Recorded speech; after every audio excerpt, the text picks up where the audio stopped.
Good evening everyone. I hope कि आप सभी अच्छे होंगे। तो आज हम लोग क्या पढ़ने वाले हैं? आज हम लोग पढ़ने वाले हैं एम ऑफ एजुकेशन, शिक्षा के उद्देश्य। ये आपका जो चैप्टर है वो कंटेम्प्रेरी ऑफ इंडिया का है, ठीक है। और आप सभी से रिक्वेस्ट है कि आप हमारे चैनल को सब्सक्राइब कीजिए ताकि एक छोटी सी हेल्प हो जाएगी आपकी तरफ से हमारे लिए। और ये किस किस एग्जाम के लिए इंपॉर्टेंट है? ये बीएड के लिए केवीएस एनवीएस, एक सेकंड, हाँ, बीएड के लिए केवीएस के लिए NVS CTET and other exams के लिए भी इम्पॉर्टेंट है। चलिए, अगर किसी को नोट्स चाहिए तो आप हमारे टेलीग्राम ग्रुप में ज्वाइन हो सकते हैं, ये आपके ऊपर है। ये सिलेबस है, ठीक है, क्या क्या पढ़ना नहीं पढ़ना आप लोग देख लीजिए। चलिए आगे बढ़ते हैं। तो एम ऑफ एजुकेशन, शिक्षा के उद्देश्य। तो एजुकेशन का एम है क्या? अगर मैं आपसे पूछूं तो एजुकेशन का पर्पज़ है क्या? एजुकेशन का पर्पज़ है कि आपको लाइफ में कुछ अचीव करना है। अगर हम आज पढ़ रहे हैं, क्यों पढ़ रहे हैं? क्योंकि हमको कल नौकरी चाहिए, ठीक है, हमको जॉब अपॉर्चुनिटीज़ चाहिए। तो विदाउट एजुकेशन क्या हमें जॉब मिल सकती है? नहीं मिल सकती है। तो शिक्षा का उद्देश्य है क्या?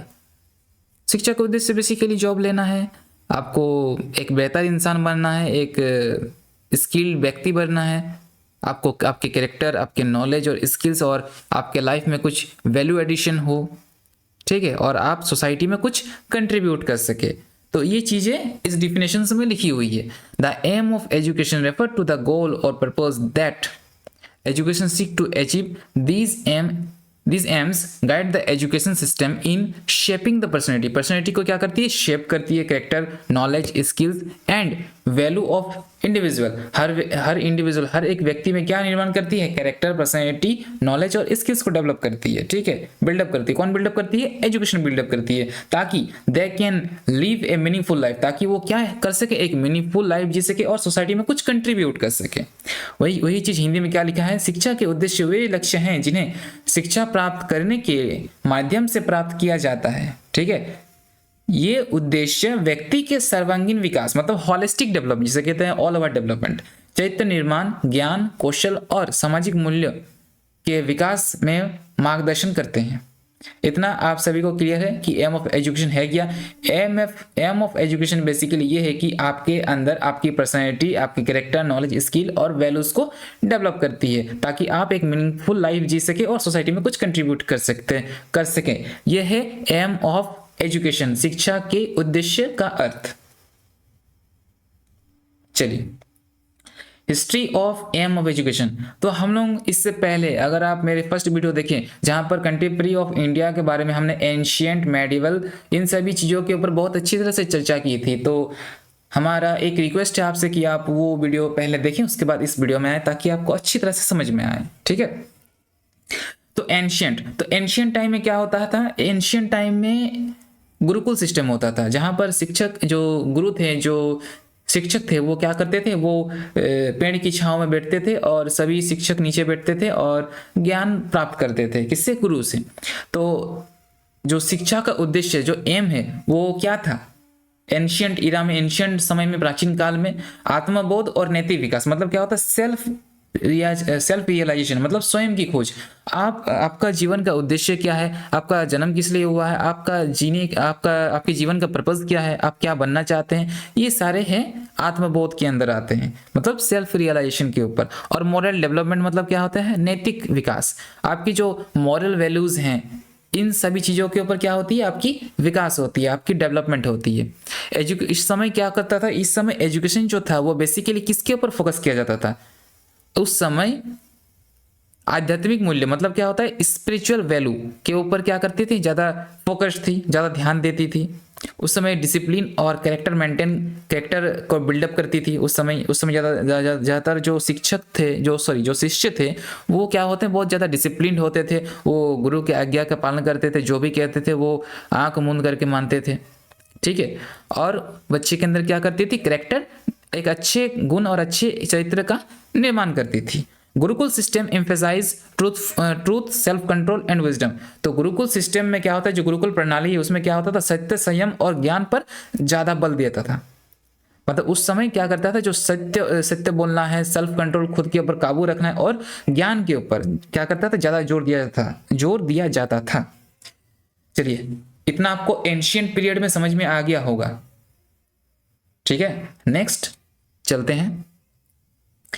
तो मेडिवल पीरियड में हुआ क्या था? मेडिवल पीरियड में हमने बुद्धिज्म को देखा था, ठीक है, हमने बुद्धिज्म देखा था। नेक्स्ट क्या देखा था? जैनिज्म नहीं पढ़ना, देखो आपके लिए बीएड के कंटेंट के लिए जैनिज्म इंपॉर्टेंट नहीं है, सो इसको हम स्किप करेंगे। नेक्स्ट आपका आ गया इस्लामिक पीरियड।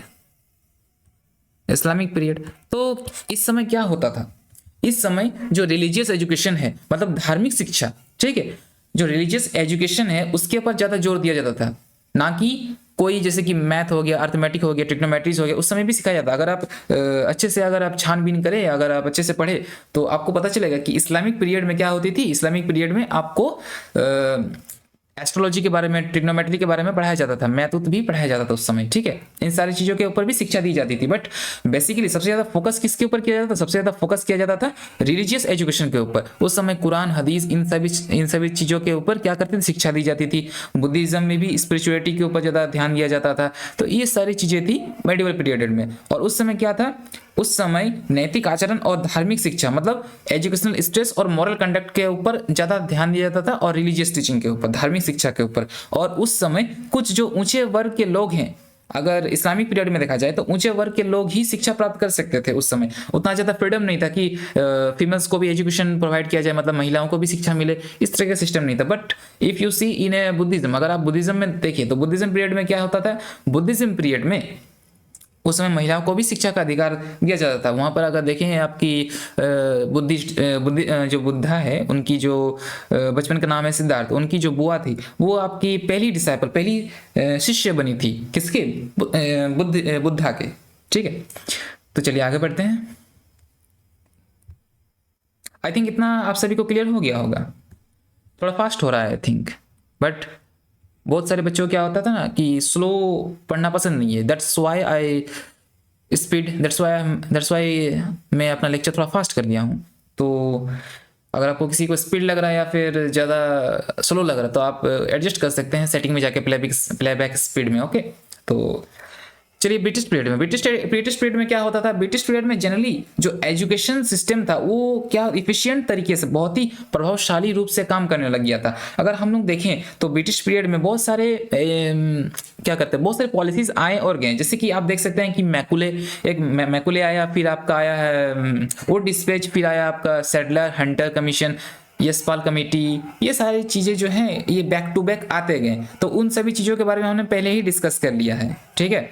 तो आगे हम लोग यहाँ पर जो है, यहाँ पर थोड़ा ऊपर चीज़ें हम लोग पढ़ेंगे, उतना डीप में नहीं पढ़ेंगे, ठीक है, बट पढ़ना है। तो बेसिकली ब्रिटिश पीरियड का एम क्या था? ब्रिटिश पीरियड का एम था कि हमें एक कुशल क्लर्क, एक अच्छा क्लर्क जो मतलब इंडियन हो, बट उसको हमको अपने काम में लेना है, ठीक है। उसको हमको क्या प्रोड्यूस करना है? ब्रिटिश एजुकेशन सिस्टम का ये नियम था कि हमको एक क्लर्क और मतलब अधिकारी और क्लर्क हमको तैयार करना है। किससे? ब्रिटिश एजुकेशन सिस्टम से। और वे लोग क्या बोलते हैं, इंग्लिश एजुकेशन को, इंग्लिश लैंग्वेज को और वेस्टर्न कल्चर और वेस्टर्न नॉलेज को बहुत ही ज़्यादा प्रमोट करने लग गए उस समय, ठीक है। उस समय क्रिश्चियन जो रिलीजन है उसको उतना ज़्यादा प्रमोट नहीं किया, लेकिन कुछ समय के बाद क्या किया, जो क्रिश्चियन मिशनरीज है वो भी इंडिया में आने लगे और अपने धर्म का भी प्रचार करने लगे, बट एजुकेशन में उसको उस समय शामिल नहीं किया था। चलिए आगे बढ़ते हैं। जैसे कि अगर इस्लामिक पीरियड में देखें तो आपको स्पेसिफिकली आपको क्या कहते हैं, आपका धर्म की जो शिक्षा है, कुरान हदीस की, इन सभी चीज़ों के बारे में पढ़ाया जाता था। उनके एजुकेशन करिकुलम में ये सब डाला गया था। तो पोस्ट इंडिपेंडेंस पीरियड, स्वतंत्रता के बाद, तो स्वतंत्रता के बाद क्या हुआ? सबसे ज़्यादा किसके ऊपर जोर दिया गया? नेशनल डेवलपमेंट एंड डेमोक्रेसी, राष्ट्रीय विकास और लोकतंत्र के ऊपर सबसे ज़्यादा जोर दिया गया है, ठीक है। Stress on equality, social justice and scientific temper, education for all, universalisation of education. तो एजुकेशन उस समय क्या, किस चीज़ पर जोर दिया गया? समानता पर, सामाजिक न्याय और वैज्ञानिक दृष्टिकोण पर ज़्यादा बल दिया गया, ठीक है। और सभी को शिक्षा मिले। ऐसा नहीं है कि एक दलित व्यक्ति है या फिर एक महिला है जो शिक्षा ग्रहण नहीं कर सकते, ऐसे नहीं। उस समय क्या किया, हमारे भारत देश आज़ाद होने के बाद क्या हुआ, शिक्षा जो है वो सभी के लिए ओपन कर दी गई। ये नहीं है कि आप जो बड़े कास्ट के लोग हैं वही शिक्षा ग्रहण कर सकते हैं, जो निचले कास्ट के हैं, जो निचले जाति के लोग हैं वो शिक्षा ग्रहण नहीं कर सकते, ऐसी कोई बात नहीं थी। जैसे ही आज़ादी हुआ, जैसे ही हमारे देश आज़ाद हुए स्वतंत्रता के बाद, शिक्षा जो है वो हर व्यक्ति के लिए, हर वर्ग के लिए, हर वर्ण के लिए, सबके लिए क्या किया, लागू कर दिया गया। और यूनिवर्सिटीज़ जो है, जो एजुकेशन है वो यूनिवर्सल कर दिया गया, और यूनिवर्सिटी भी हर एक वर्ग के लिए ओपन कर दिया गया, चाहे प्राइमरी हो, सेकेंडरी हो, या फिर यूनिवर्सिटीज़ हो। चलिए आगे चलते हैं। Changing aim of education in the context of globalisation, वैश्वीकरण के संदर्भ में शिक्षा के बदलते उद्देश्य। Global citizenship, education prepare individuals to live a global society, respect for cultural diversity and international understanding. शिक्षा व्यक्ति को वैश्विक समाज के लिए तैयार करता है। शिक्षा जो है वो किसके लिए तैयार करता है, एक ग्लोबल सोसाइटी के लिए, एक वैश्विक समाज के लिए शिक्षा क्या करती है, आपको तैयार करती है। सांस्कृतिक विविधता और राष्ट्रीय समझ पर विकास, जो अलग अलग कल्चर है वो हमारे जो है, हमारे भारत देश में अगर देखें तो हमारे जो कल्चर है वो, हमारी जो संस्कृति है वो, उसमें बहुत सारी विविधताएं हैं। वो एक जैसी संस्कृति नहीं है, सबकी अलग अलग संस्कृति है, सबकी अलग अलग कल्चर है, रूल्स है, रेगुलेशंस है, सबके अपने अपने धर्म है, कल्चर है। तो उन सभी चीज़ों को हम लोगों को रिस्पेक्ट करना सिखाती है, अंतर्राष्ट्रीय समझ पैदा करती है, इंटरनेशनल अंडरस्टैंडिंग पैदा करती है। कौन पैदा करती है, ग्लोबलाइजेशन, ये हमारी कौन पैदा करती है, शिक्षा पैदा करती है। एजुकेशन हमें ये सारी चीजें सिखाती है।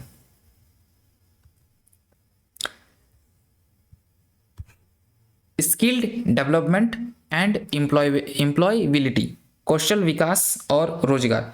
Focus on vocational and technical skill, व्यावसायिक और तकनीक कौशल पर, जो व्यावसायिक है और टेक्निकल जो स्किल थे उसके ऊपर क्या किया, सबसे ज्यादा जोर दिया गया। क्यों, जो सबसे ज्यादा इंजीनियर्स उस समय अगर देखा जाए, अगर आप बात करें 90s की, तो उस समय अगर आप देखें तो ज़्यादा हमारे भारत देश में इंजीनियर्स नहीं थे।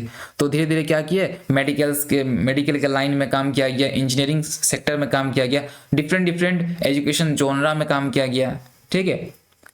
और education linked with employment and entrepreneurship, शिक्षा और रोजगार और उद्यमिता से जोड़ा गया। शिक्षा को जो है वो एम्प्लॉयमेंट और एंटरप्रेन्योरशिप के साथ क्या किया गया, लिंक्ड कर दिया गया, जोड़ दिया गया।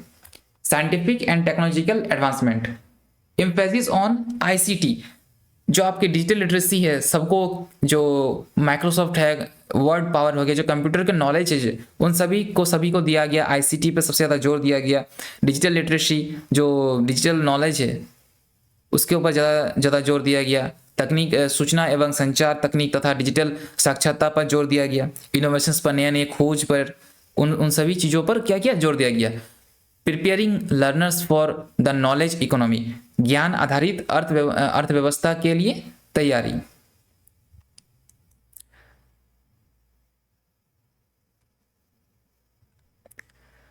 Values and life long learning, education promotes peace, tolerance and sustainable. तो शिक्षा क्या प्रमोट करती है, जो एजुकेशन है वो किस चीज में बढ़ावा देती है, शांति, सहिष्णुता और सतत विकास के ऊपर क्या करती है, बढ़ावा देती है, उससे प्रमोट करती है।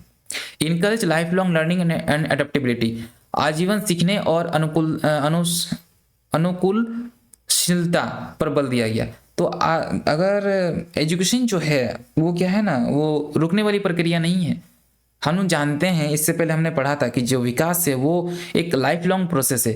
आपके जन्म से लेके आपकी जब तक डेथ नहीं हो जाती है तब तक आप सीख सकते हैं, आप नई नई चीज़ें अडॉप्ट कर सकते हैं।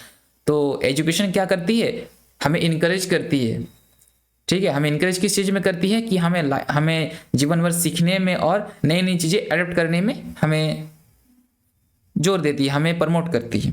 तो इतना सारा जो हम पढ़े, इसका क्या निष्कर्ष निकलता है, इसका क्या कंक्लूजन निकलता है, उसके बारे में जानते हैं। Aim of education are not static, aim of education जो है वो क्या है, शिक्षा का जो उद्देश्य है वो स्थिर नहीं है, वो समय के साथ परिवर्तित होती है। वो क्या होती है, टाइम टू टाइम क्या होती है, चेंज होती है। क्यों चेंज होती है, क्योंकि सोसाइटी में उसकी चेंजेस की जरूरत पड़ती है। सोसाइटी के अनुसार क्या करती है, उसको बदलाव की जरूरत पड़ती है। तो हम कह सकते हैं कि एजुकेशन जो है वो स्टैटिक नहीं है, समय के साथ बदलती रहती है। अगर हम देखें, पहले गुरुकुल सिस्टम आया, फिर क्या आया, फिर आपका मोनेस्ट्री, जहाँ जो बुद्धिज्म है वो मोनेस्ट्री में बैठ के आपको क्या करता था, मठों में ज्ञान दिया जाता था। फिर उसके बाद आया आपका इस्लामिक पीरियड आया, जहाँ पर रिलीजियस एजुकेशन को ज़्यादा महत्व दिया जाता था। फिर ब्रिटिश आया, ब्रिटिश में इंग्लिश एजुकेशन को ज़्यादा प्रमोट दिया गया। फिर इंडियन एजुकेशन में क्या किया, वर्नाकुलर प्रेस एक्ट के द्वारा जो मदर टंग है, जो ओरिजिनल लैंग्वेज है, जो आपकी मदर जो घर में लैंग्वेज बोलती है, उसके ऊपर क्या किया, ज्ञान देना शुरू किया प्राइमरी एजुकेशन में अगर देखा जाए। फिर हायर सेकेंडरी में इंग्लिश को इंक्लूड किया, फिर यूनिवर्सिटी में धीरे धीरे उसी तरह इंग्लिश यूनिवर्सिटी एजुकेशन में भी, जैसे कि आप यूनिवर्सिटी में गए, ग्रेजुएशन में कर रहे हैं, आप पीजी कर रहे हैं या पीएचडी कर रहे हैं, वो सारी उसमें इंग्लिश को इंक्लूडेड किया गया। लाइब्रेरी में जो किताबें हैं, बुक्स है, उस वहाँ पर भी इंग्लिश लैंग्वेज को इंक्लूड किया गया। हर जो बुक्स है वो इंग्लिश में आने लगी। तो समय के साथ एजुकेशन में हम लोग क्या बदलाव देख सकते हैं, धीरे धीरे बदलाव आने लगी। In the era of globalisation education aim at developing skill. तो ग्लोबलाइजेशन के इरा में, ग्लोबलाइजेशन के युग में क्या हुआ, शिक्षा का उद्देश्य कुशल, मूल्यनिष्ठ और वैश्विक दृष्टिकोण वाले नागरिकों का निर्माण।